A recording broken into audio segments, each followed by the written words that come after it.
আজকে আসলে আসছি চকের জমিতে ভিটামিন এবং পোকা মরার বিষ দেওয়ার জন্য।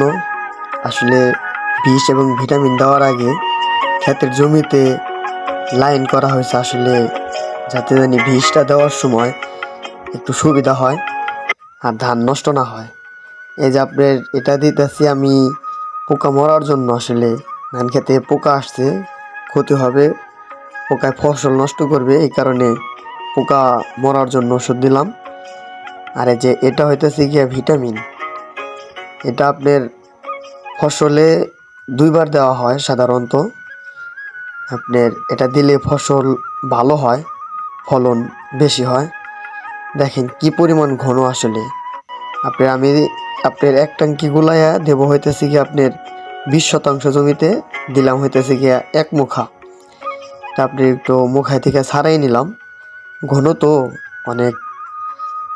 এখন আমি একটা কিছু দিয়ে লাড়াইয়া আপনার এটারে ঘন আছিল মিক্সার করে দিলাম। মিক্সার করে দিয়ে আপনার এখন আমি যে চকের জমিতে আসলে ভিটামিন এবং বিষটা প্রয়োগ করতেছি, যাতে আপনার ফসল ভালো হয় এবং পোকামাকড় ফসলকে নষ্ট না করে।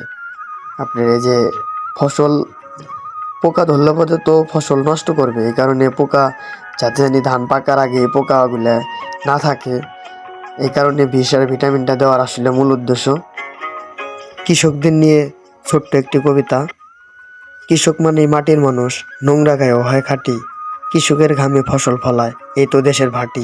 ধান কেটে ঘরে তুলে জ্বর এলেও থেমে না থাকে, ঘুমহীন রাত শান্ত সকাল তবু ক্লান্তি না আসে।